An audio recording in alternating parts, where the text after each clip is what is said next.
So how much is enough when applying to study in Canada? Well, there isn't an exact answer to that question. Now I know on IRCC's website, it says that the minimum amount you need to support yourself in Canada is 10,000 Canadian dollars per year. And you would need to show more if you have family members. And with that, let me share an actual study permit case refusal surrounding this topic, where the court will provide insight on how much would be considered enough. I've included the link to this case study, as this is public information, which you can find in the description box below, and hopefully we can learn a lesson or two from this case.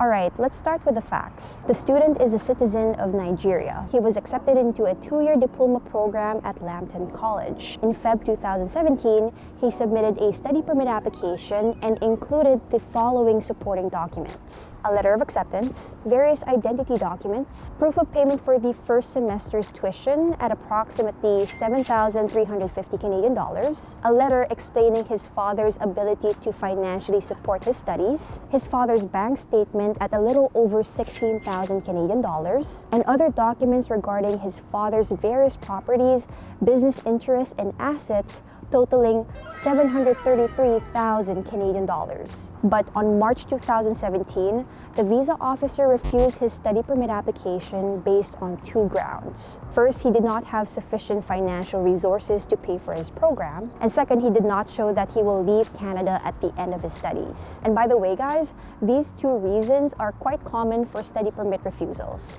But for the sake of this video, I will only focus on the first ground of refusal, which is on financial resources. So what happened next? Well, not long after, the student appealed his refusal to the federal court.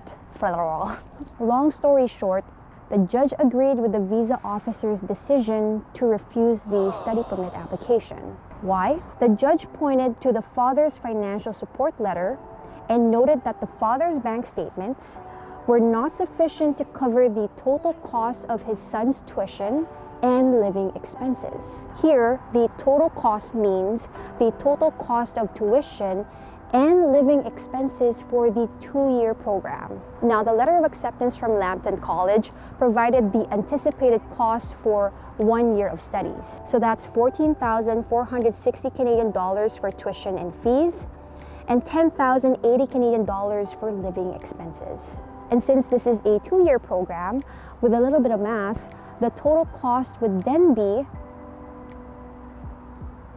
49,080 Canadian dollars. The judge also said that for the visa officer to grant the study permit, the father's bank statements must show at least this amount. The judge also looked at 2 pieces of evidence to determine if the father will be able to pay for the total cost of the program.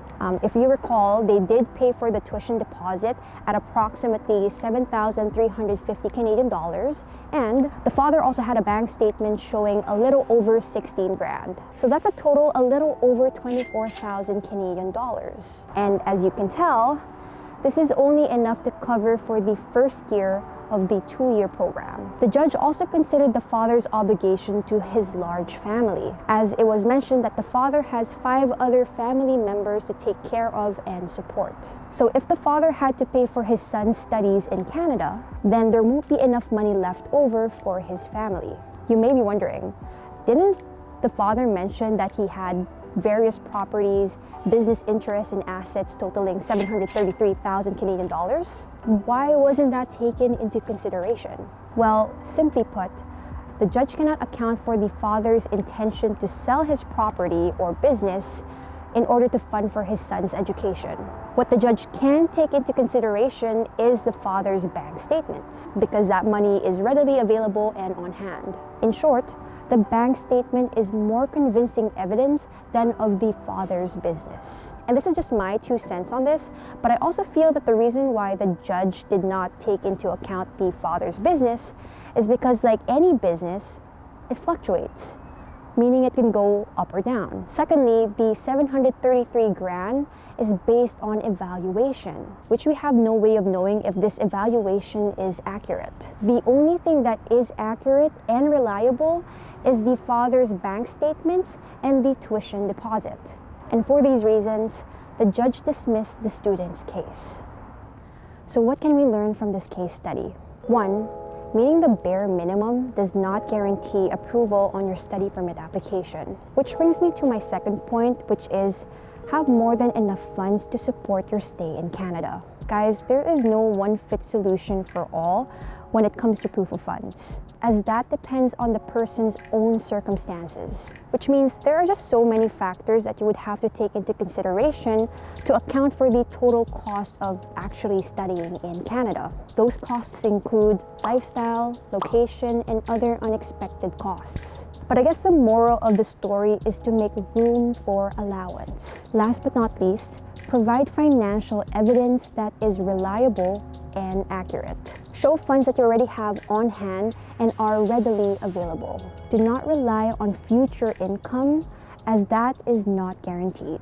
Anyway, that's it. That's all I have for today. I hope you found value in this video, and if you did, be sure to subscribe to my channel, hit that like button, and also leave a comment down below. Thank you so much for watching. Be safe and be kind, and as always, I'll see you in the next video. Cheers.